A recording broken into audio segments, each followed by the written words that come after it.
एक स्ट्रेटजी जो है, proper strategy for the times to come, वो इवॉल्व होने जा रही है। In a few days time आपको परमानेंट रिलीफ मिल सकता है। ये जो रोज रोज का ये जो आपको पेन और एग्नी से गुजरना पड़ता है, उसका परमानेंट हल होने जा रहा है। और ऑलमोस्ट स्ट्रेटजी तैयार हो चुकी है। आपके जो गिले शिकवे हैं अपनी जगह जी, आपके गिले शिकवे चाहे हुकूमत सिंध से हैं, बिल्कुल ठीक, किसी और से है वो भी ठीक, क्योंकि जिस पेन से, जिस एग्नी से आप लोग गुजर रहे हैं वो मैं समझ सकता हूँ, क्योंकि I have lived in Karachi, I know what you people are going through. और यकीन माने कि बिहाइंड द सीन रह के and even on the screen I will be standing by you. इसमें बिल्कुल आप दो राय ना रखिएगा। मजीद ये बताऊंगा मैं आपको कि yes, there are issues, there are multiple issues which you guys are going through, but मैं फिर रिपीट कर रहा हूं कि एक प्रॉपर परमानेंट स्ट्रेटजी इवॉल्व होने जा रही है। और उसमें चाहे वो फेडरल गवर्नमेंट हो, चाहे उसके अलावा जो इदारे हो, चाहे मिलिट्री इस्टेब्लिशमेंट हो, let me B very honest about it, सब लोग तैयार हैं। और सिर्फ कुछ दिनों की बात है, ये आपको इम्प्लीमेंटेशन होते हुए नजर आएगी। इससे ज़्यादा डिटेल में मैं नहीं जा सकूंगा। और जो कुछ भी आपको कहना हो, जहां पे भी मैं आपकी मदद कर सकता हूं, जैसे आपने पहले राब्ते किए उसी तरह कीजिएगा। मैं आपके साथ खड़ा हूं। और उसमें बिल्कुल एक सेकंड के लिए भी अपने जहन में मत रखिएगा कि मैं आपके साथ नहीं हूं। बिल्कुल हूं। जो भी प्रॉब्लम्स हैं बताएं और उसके सोल्यूशन भी बताएं, क्योंकि सोल्यूशंस अगर आप नहीं बताएंगे मुझे, तो मैं उसको शायद प्रॉपर तरीके से in the corridors of power वहाँ तक पहुँचाने में शायद मेरे लिए प्रॉब्लम हो। सोल्यूशन साथ ज़रूर बताइए। इश्यूज़ जो है सबको पता है, इश्यूज़ जो है मल्टीपल हैं, ग्रेव इश्यूज़ हैं, और मुझे पता है क्या आप किस तरीके से किस एग्नी से आप लोग गुजर रहे हैं, मुझे पता है। ठीक है जी। सो एक चीज़ तो बिल्कुल क्लियर रख लें, जहन बिल्कुल क्लियर कर दें, मैं आपके साथ खड़ा हूँ। जो कुछ भी कर सका मैं ज़रूर करूँगा अपनी in my little capacity, I will do that जी। सेकेंडली, क्रिटिसिज्म हम ज़रूर करते हैं, चाहे कोई भी चीज़ हो हम लोग क्रिटिसिज्म करते हैं, क्रिटिसाइज करते हैं। हम गवर्नमेंट्स को भी करते हैं, मिनिस्टर्स को भी करते हैं, पॉलिसीज़ को भी करते हैं। बट देन अगेन मैं चाहूँगा ये कि जो प्लानिंग होनी चाहिए थी, मैं सिर्फ अगर कराची की बात करूँ तो वो भी ठीक है, पूरे सिंध की भी बात करूं तो ज़रा मुश्किल हो जाएगा, उस पर टाइम बड़ा कंज्यूम हो जाएगा। लेकिन फिर भी मैं चाहूँगा ये कि जो प्लानिंग प्रॉपर होनी चाहिए थी, मेरे ख्याल में 64 नाले हैं पूरे कराची में, और उनको कैसे हैंडल करना चाहिए था, किस तरीके से करना चाहिए था, मुझे बताने की ज़रूरत नहीं। मेरे से ज़्यादा आप लोगों ने उस पर रिसर्च भी की हुई है और आपको पता भी है।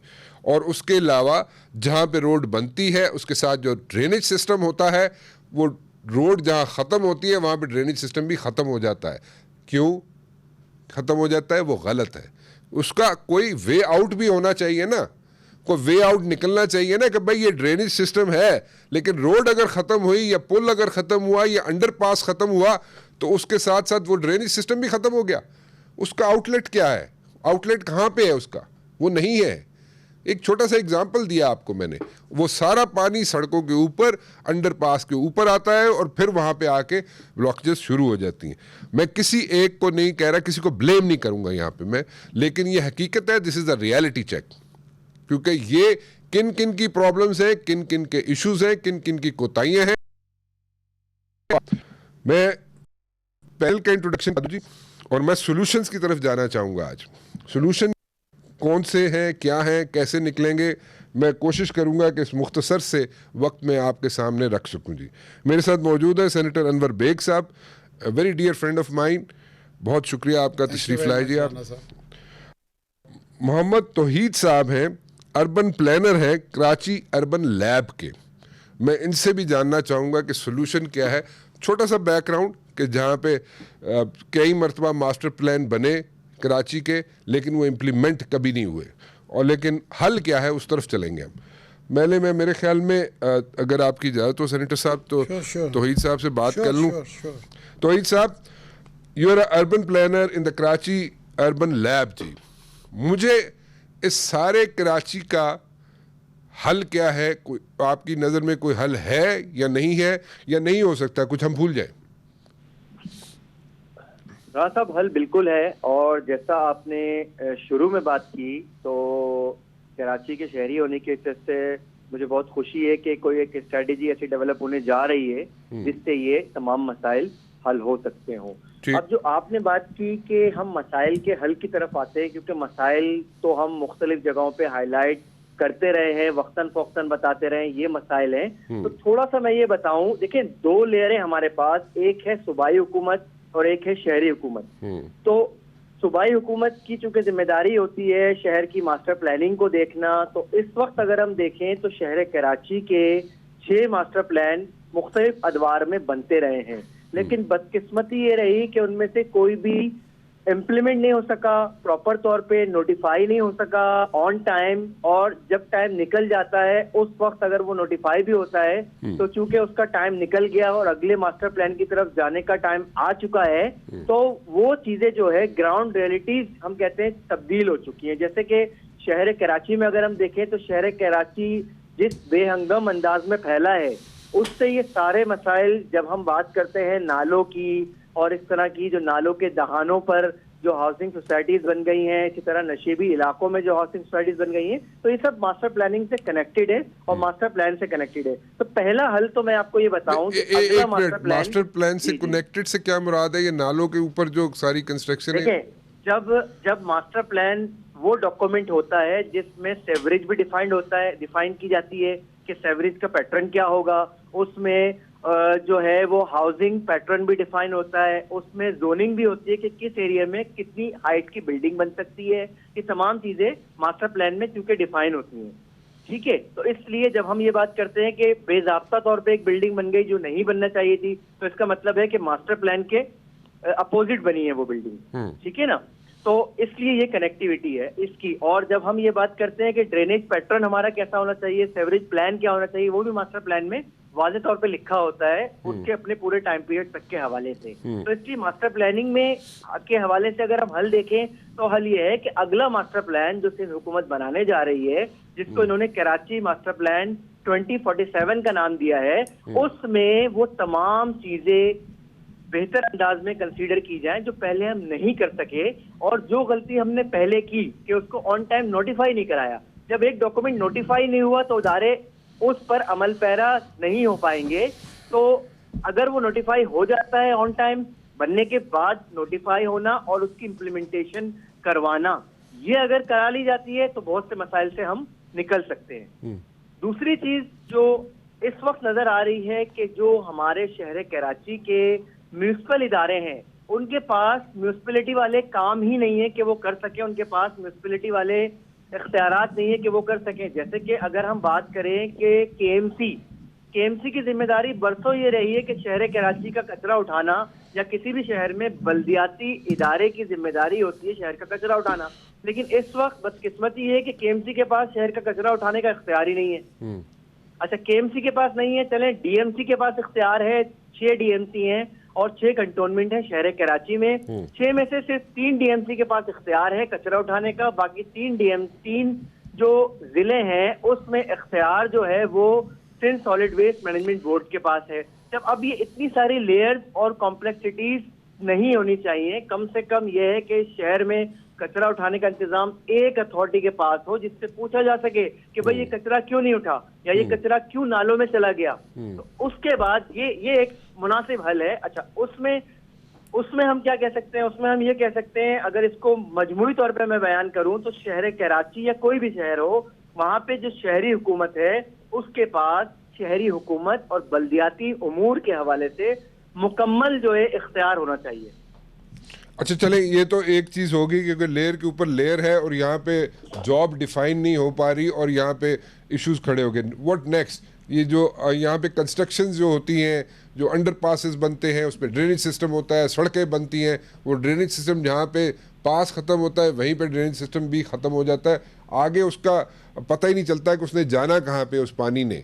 ठीक है, सो वो मतलब कि एक इशू है, सीरियस इशू है, वो सड़कों पे आ जाता है पानी, अंडर पासिस पे आ जाता है पानी और उसके बाद जनाब एक इशू खड़ा हो जाता है, चाहे कहीं भी हो। मैं ऐसे एक एग्जांपल दे रहा हूँ आपको छोटा सा, लेकिन मैं आगे ये जानना चाहूँगा कि इस प्लानिंग कोई हो गई, ज़्यादा होगी, यहाँ पे लोग ज़्यादा आबाद हो गए, ज़्यादा लोग आ गए, प्लानिंग नहीं थी, प्लानिंग इम्प्लीमेंट नहीं हुई, 6 मास्टर प्लान बने वो भी इम्प्लीमेंट नहीं हुए, अब एक नया प्लान बनाने जा रही है 2047 कराची का मास्टर प्लान, वो भी अभी तक कहाँ है कहाँ नहीं है अभी किसी को नहीं पता। बट माय क्वेश्चन इज कि हम अभी इमीडिएटली, क्योंकि मुझे यहाँ पे जो स्ट्रेटजी बनी है, जो स्ट्रेटजी इम्प्लीमेंट होने जा रही है, मैं उसकी डिटेल में नहीं जा सकता, लेकिन मैं आपसे ज़रूर जानना चाहूँगा कि क्या what is the solution, do you have a solution like in, can you spell out that solution in like 2-3 minutes time जी?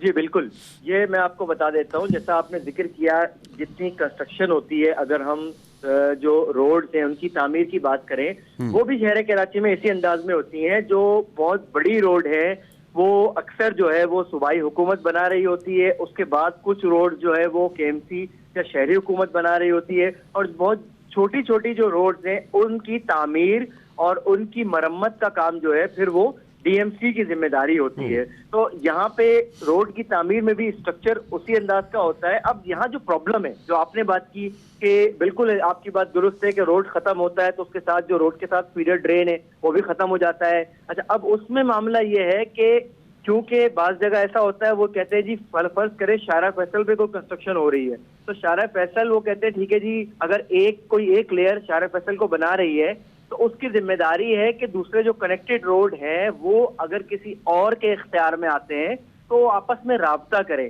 हमारे केस में मसला सिर्फ इतना सा है कि आपस में कोऑर्डिनेशन का फुकदान है। अगर ये कोऑर्डिनेशन हो जाए, अगर कोऑर्डिनेशन हो जाए और प्रॉपर कोऑर्डिनेशन हो जाए तो यकीन करें ये मसाइल नहीं हो सकते। ओके, एक तो सोल्यूशन ये आ गया कि डीएमसी हो या कोई और इदारा हो, उनकी आपस में कोऑर्डिनेशन नहीं है, ठीक है जी। डीएमसी जी बिल्कुल, मैं एक छोटी सी बात आपको बताऊं, सिर्फ डीएमसी या केएमसी की बात नहीं है, DMC, KMC, KPT, Port Qasim, Pakistan railway, cantonment, इन सब की अपनी अपनी हुदूद है, अपनी अपनी जमीनें हैं, ठीक है। सो किसी की आपस में कोऑर्डिनेशन नहीं है, कोऑर्डिनेशन नहीं है। कोऑर्डिनेशन कब होती है मैं आपको फिर बताऊं कि एक कोऑर्डिनेशन, कराची कोऑर्डिनेशन कमेटी बनी हुई है, ऑलरेडी बनी हुई है by the order of supreme court. जब कोर्ट में कोई हेयरिंग होती है, चीफ जस्टिस साहब जब बुलाते हैं, कोई ऐसा मामला होता है तो आपस में थोड़ी सी कोई कोऑर्डिनेशन होती है, लेकिन बज़ाहिर हमें ऐसा लगता है कि वो कोऑर्डिनेशन सिर्फ इसलिए होती है कि सुप्रीम कोर्ट को मुतमईन कर दिया जाए उस मामले पर। तो अगर वही कोऑर्डिनेशन अवामी मुफाद में कर ली जाए तो शहर कराची का भला हो सकता है। वेरी गुड पॉइंट जी। तौहीद साहब, थैंक यू वेरी मच, बहुत बहुत शुक्रिया हमसे बात करने का। एटलीस्ट आपने एक इशू हमें बता दिया जो कि अगर हल तलब है, अगर वो हो जाए तो बहुत बेहतर है। एक कंपल्शन है सेनेटर साहब, एक ब्रेक ले लूँ, वापस आता हूँ आपकी तरफ, क्योंकि आपकी राय बहुत अहम है, बहुत ज़रूरी है, वो हम ज़रूर जानना चाहेंगे एक छोटी सी ब्रेक के बाद। Thank you. Senator Anwar Baig साहब, ब्रेक पे जाने से पहले हम बात कर रहे थे तौहीद साहब से, अर्बन प्लानर हैं कराची अर्बन लैब के, और कह रहे हैं जनाब केपीटी हो, रेलवेज़ हो, डीएमसी हो, कोई भी इदारा हो, उनकी आपस में कोऑर्डिनेशन नहीं है। और सिर्फ कोऑर्डिनेशन उस वक्त नज़र आती है जब सुप्रीम कोर्ट वहाँ पे जाके बैठ जाए कराची में और बुला ले इस कमेटी को, जो वहाँ पे कमेटी या जो भी आप इसको नाम दे दें, फिर वो लोग आ जाते हैं और अपना वहाँ पे बताते हैं कि we are coordinating, but as such आवाम के लिए वहाँ पे कोई कोऑर्डिनेशन नहीं है। Do you have a solution to all these problems which are like cropping up and existing right now in Karachi at least? Rana साहब, आई एम फ्रॉम कराची, मेरा पूरा बचपन वहाँ गुजरा है, गली गली से मैं वाकिफ़ हूँ जी। और ये पिछले कोई 1 महीने से पहले ये बिजली की क्राइसिस थी, ऊपर से ये बारिशें आ गई। कराची को देख के बहुत अफसोस होता है और रोना आता है। This was not the Karachi what I left in 1995। अब तो खैर इतना बड़ा हो गया है कि it is not manageable by the system which is presently existing. Karachi में बिजली नहीं है, सबसे बड़ा एक प्रॉब्लम है।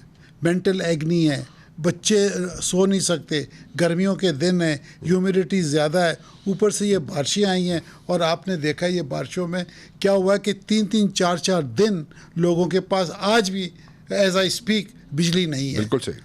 ये कब तक चलेगा ये? कराची की एक्चुअली राना साहब किसी ने ओनरशिप नहीं ली है। मुझे बहुत अफसोस से कहना पड़ता है कि Peoples Party has never got any majority seats from Karachi. वो रूरल अपना रूरल सिंध से उन्होंने सीट्स पिकअप की हैं। कराची में उस ज़माने में MQM थी, और मुझे विद ड्यू रिस्पेक्ट कहना पड़ता है कि MQM ने कोई पाकिस्तान कराची के लिए भला नहीं किया। आज अगर उन्होंने सिस्टम्स एट प्लेस किए होते, ये कराची वालों का हाल ना होता। उन दिनों में बस किलिंग और बत्तागिरी, जो गंद बला था कराची का, आपके सामने था। और आज MQM 3-4 धड़ों में बटी हुई है। अभी भी हर एक धड़ा अपनी गीत गा रहा है, और everybody has some solution to Karachi which will never be implemented. अब आइए आप PTI पे। PTI के 12-13 वहाँ से MNAs हैं और डबल नंबर हैं MPs, वो क्या कर रहे हैं? तो कराची की ओनरशिप किसी ने ली नहीं है। यानी जो भी, जैसे वसीम अख्तर MQM के थे mayor, what coordination he got, not that he could have done miracles. तो उन्होंने भी कोई हल नहीं निकाला, विद द रिजल्ट कि आज आप देखें कि कराची का क्या हालात हैं। You need a mad dictator in Karachi, a mad dictator जो किसी, उसके पास फुल पावर्स हों, जो आप सोल्यूशन बता रहे हैं ना कि सोल्यूशन बन रहा है यहाँ पे। अगर आप लोग PTI के साथ मिलके या पीपल्स पार्टी से मिलके या MQM से मिलके कोई सोल्यूशन निकालते हैं कराची का, the result will be zero. You need to give authority to one man, और वो पागल आदमी होना चाहिए और ऑनेस्ट आदमी होना चाहिए। एंड आई थिंक उसके अलावा आपके पास कोई चारा नहीं है। कराची का इतना गंद मचा हुआ है। आप इस बात पे देखें ना, कराची में एक SHO पैसे दे के अपॉइंट होता है, DSP पैसे दे के अपॉइंट होता है, हर अपॉइंटमेंट पैसे दे के हो रही है। तो वो लोगों का क्या भला करेगी? वो आदमी तो हर आदमी को उठाएगा पैसे बनाने के लिए कि उसने लाखों रुपए, करोड़ों रुपए अपॉइंटमेंट्स के लिए दिए हैं। तो ये सिस्टम नहीं चल सकता। कराची को तो सब कोई स्टेप सन जैसे इस्तेमाल कर रहे हैं, और हर आदमी पैसा बना रहा है। कराची में there are about 26-27,000 industries, 7 industrial zones हैं कराची में। पाकिस्तान का 60-65% टैक्स कराची का बंदा दे रहा है, और उसके साथ ये आप हाल कर रहे हैं कि उसको 4 दिन से महरूम किया हुआ है कि एक बेसिक इलेक्ट्रिसिटी नहीं दी आपने। ड्रेनेज तो छोड़ें आप, लोगों के घरों में पानी आ गया। देखें, I hate to ask you this question. This is a very typical question, but I hate to ask you because मैं उस साइड पे I would जाना love to answer you. मैं उस तरफ जाना नहीं चाह रहा था। सिर्फ ये पूछना चाहता हूँ, राइट नाउ ये जो क्राइसिस है, इसकी रिस्पॉन्सिबिलिटी किस पे डाली जा सकती है? देखें, to be very honest, Peoples Party पे आएगी। अच्छा, बिकॉज ये 4-6 दिन में, ख़ास तौर पे जब ये बारिशें शुरू हुई, I did not see the chief minister on the streets. He was on the streets. He came quite late, जब सब कुछ हो चुका था। भाई कोई emergency service, even if he was on the streets, आया भी, अगर वो चीफ मिनिस्टर स्ट्रीट पे आया भी तो उसका फायदा। देखिए मेरी बात सुने, आपके पास कोई इमरजेंसी सर्विसेज नहीं है। आपके पास कोई मैंने कोई एम्बुलेंस नहीं देखी, मैंने कोई टावर क्रेन्स नहीं देखे। जो इमरजेंसी सर्विसेज होती हैं, जो एक नॉर्मल बड़े शहर में होती हैं दुनिया के, I have not seen anything. यहाँ तक कि कराची में पब्लिक ट्रांसपोर्ट नहीं है गवर्नमेंट की। तो आप बात क्या कर रहे हैं? देखें, कराची को उन्होंने लूटा है दोनों हाथों से। सब आई एम सॉरी टू से, MQM ने भी यही किया है और पीपल्स पार्टी ने नहीं। कोई ओनरशिप नहीं है कराची की। कराची वाले, द बिजनेस कम्युनिटी में, आपको एक और चीज़ बताऊं, I have been talking to a lot of my friends in Karachi in the last 24-48 hours. Believe you me, जिनकी इंडस्ट्रीज़ हैं साइट एरिया में या कोरंगी एसोसिएशन की तरफ, दे आर पैकिंग अप। वो कहते हैं वी हैव हैड इनफ, यहाँ हम 4 रातों से सोए नहीं हैं। जिनके पास जनरेटर हैं उनको पेट्रोल डीजल नहीं मिल रहा। They are packing up. Now, if businessmen from Karachi, they start packing up and leaving the country, not the city, तो इस मुल्क का बनेगा क्या? आगे चल के लाहौर का क्या बनेगा? Where are the basic communities of citizen जो टैक्स दे रहा है आपको कराची में। ठीक। सो मैं ये समझता हूँ कि कराची के साथ रवैया ठीक नहीं है, किसी का भी नहीं। You need a mad man. I would like to request Imran Khan, the prime minister and general Bajwa, please get a man. इस वक्त कराची को ज़रूरत है, and I think only the military can organise this. Otherwise अगर ये सिविलियंस के हाथ में आपने दिया arrangement with the collaboration of all the political parties, I am sorry to say कोई रिलीफ नहीं मिलेगा कराची वालों को। एक छोटी सी ब्रेक, और ब्रेक के बाद वापस आते हैं। सेंटर अनवर बेग साहब मेरे साथ मौजूद हैं एक ब्रेक के बाद।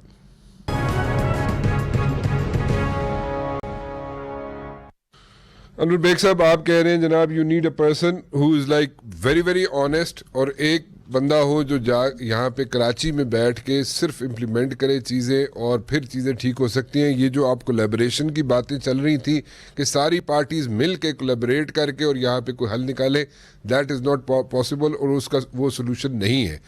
एक तो ये बात होगी आपकी। What next? इसमें पॉलिटिकल इम्प्लीकेशंस की तरफ अगर हम जाएं तो उसका क्या होगा? क्योंकि यहाँ पे अभी जो आवाज़ें आनी शुरू हो गई, आपको भी पता है, मुझे भी पता है। सो आवाज़ें जो आनी शुरू हो जाती है वो ये आनी शुरू हो जाती हैं जनाब कि हम लोग जो है, यानी कि कराची के कुछ लोग, ये आवाज़ें उनकी तरफ से आना शुरू हो गए, बिकॉज यार तो देखा जाए तो बेचारे तंग आ गए हैं यार, उनको हद होगी उनके साथ, ठीक है। लेकिन द पॉइंट इज़ कि वो कहते हैं जनाब कि we are sick and tired of the political system, and so much so कि वो जिन्होंने जिनकी तरफ नज़रें लगाई हुई थी कि जनाब शायद हमें जो साय ऑफ रिलीफ जो उनको मिलना चाहिए, जो मिलने जाएगा, जो मेरे ख्याल में, जो मेरी इंफॉर्मेशन के मुताबिक अगले कुछ दिनों में उनको रिलीफ मिलने जा रहा है और वो परमानेंट सॉल्यूशंस होंगे। इसके अलावा आप समझते हैं कि पॉलिटिकल इम्प्लीकेशंस, अगर दूसरी तरफ पॉलिटिशियन, आप भी पॉलिटिशियन रहे हैं, we know how politicians work, वहाँ पे एक नया अगर रुख देने की कोशिश की जाए किसी भी चीज़ को, सिचुएशन को, तो वो क्या होगा? Sir, you should declare emergency on for Karachi, और इवन इफ द गवर्नमेंट और anybody has to go to the supreme court to get an endorsement लें। मैं आपको बार बार ये कह रहा हूँ, ये सिविलियन से नहीं होगा। इतने मल्टीपल प्रॉब्लम्स हैं कराची के, आप अंदाज़ा नहीं कर सकते। I mean, you don't talk of defence. आप जाएं दूसरे इलाकों में, कराची में Ranchhor Line, Lea Market, Napier Road, Golimar, Lalu Khet, Korangi, Orangi, Federal B Area, Nazimabad, Landhi, आप अंदाज़ा नहीं कर सकते वहाँ लोग किस तरीके से रहते हैं। राना साहब, आप देखेंगे, आप कहेंगे कि आर दीज ह्यूमन बींग्स? कोई पूछने वाला नहीं है, कोई हॉस्पिटल नहीं है, कोई इमरजेंसी के लिए। There is nothing. How many people can go to Aga Khan Hospital in Karachi? How many? Civil hospital जाएं, कुछ नहीं है। गवर्नमेंट के जो हॉस्पिटल्स हैं, स्कूल्स नहीं है। क्या क्या रोए? कराची की 2-2.5 करोड़ की आबादी है भाई। मैं तो ये रिक्वेस्ट करूंगा, जो भी प्लान बना रहे हैं, जितने कराची के डिस्ट्रिक्ट्स हैं, इतनी इलेक्ट्रिक कंपनीज होनी चाहिए। एक के इलेक्ट्रिक को पूरा कराची आपने दिया हुआ है, वो मोनोपोली है, यानी मोनोपोली उठाई हुई है भाई। इसको डिवाइड करें कराची को। It's too big a city to be managed by by this crooks यार। कब तक आप इस तरीके से आप चलते रहेंगे? अभी लोगों के बच्चे हैं, बिजली नहीं है तो रात को बच्चा सोएगा कैसे? पानी नहीं है क्योंकि बिजली नहीं है, पानी पंप नहीं हो रहा, और पानी के टैंकियों में गटर का पानी आ गया ओवरफ्लो होके। अरे यार देखें, आप लोग टैक्स देते हैं, चाहे जितना भी टैक्स देते हैं आपको कराची वाले टैक्स सबसे ज़्यादा देते हैं, आप उनके साथ ये बर्ताव कर रहे हैं। It is shameful and disgusting. मुझे समझ में नहीं आता बिलावल साहब, आई मीन हमारे सामने एक बच्चा था, he is grown up young lead. अब आप तारीफ कर रहे हैं मुराद अली शाह की, उसने क्या किया है 4 दिन के अंदर? What has he done for the Karachiites in the last 4 days? इसके अलावा आपने एक और चीज़ पॉइंट आउट की जनाब कि इलेक्ट्रिसिटी, के इलेक्ट्रिक की आपने बात की जनाब कि उसको बजाय इसके कि सिर्फ के इलेक्ट्रिक पूरे कराची में बिजली सप्लाई करे, उसको 4 हिस्सों में या हिस्सों में तकसीम कर देना चाहिए, डिस्ट्रिक्ट वाइज कर लेना चाहिए, और दूसरी कंपनीज को भी वहाँ पे चांस मिलना चाहिए। What else? देखें, यानी वो वाटर सिस्टम है, आप मिसाल के तौर पे आप डिफेंस का इलाका ले लें जो बड़ा एफ्लुएंट एरिया है, वहाँ पे पानी ही नहीं है, सब टैंकर से चलता है, ये माफियाज हैं, वहाँ पे हर जगह माफिया घुसे हुए हैं।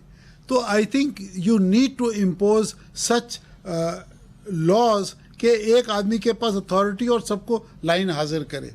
अगर इस तरीके से आप टिट्स एंड बिट्स में करेंगे, there be no good for the Karachiites, कोई रिलीफ नहीं मिलेगा। You have to be very firm, very strong and no nonsense, and you have to request the courts और the supreme court that this is what we are going to do. Sir ये misery कब तक देंगे आप कराची वालों को? I mean, it is impossible that people can do business or at least even go to their offices. जो existing वहाँ पे टाउन प्लानिंग हुई है वहाँ पे अनवर बेग साहब, वो उसमें तो उसको अब ठीक करना बहुत मुश्किल है, बहुत मुश्किल है, क्योंकि वहाँ पे जो जो कंस्ट्रक्शंस हो चुकी हैं उनका आउटलेट नहीं है कोई वहाँ पे सीवरेज का, और वो जो सिस्टम था अलग अलग, जो पानी का और सीवरेज का सिस्टम था वो अलग अलग हुआ करता था किसी ज़माने में, प्रॉबली मेरे ख्याल में अयूब खान साहब के ज़माने में हुआ करता था। सो उसके बाद तो वो ख़त्म हो गया सब कुछ। लेकिन मैं पूछना ये चाहता हूँ कि वो एग्जिस्टिंग जो स्ट्रक्चर्स हैं या जिन पे से सीवरेज नहीं जा रहा, पानी नहीं उसका जा रहा समुंदर में, वो कैसे उसको किया जाए? It's like a huge project. Sir देखिए मेरी बात सुने, I don't know whether you are familiar with Gulshan Iqbal. I am जी।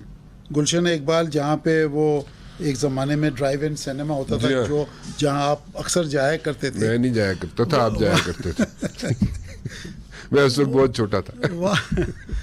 वहाँ पे आप देखें बिल्डिंग्स जो खड़ी हैं, I mean, would you be, anybody would be in the right frame of mind कि इस तरीके से वो इजाज़त दे कि 15 स्टोरी बिल्डिंग है, उसके साथ ही एक और है, और गली जो है, जो स्ट्रीट है, इट्स हार्डली अबाउट 15 फीट, और 2 bedroom flat, 2 room flat, 1 room flat, 3 room flat.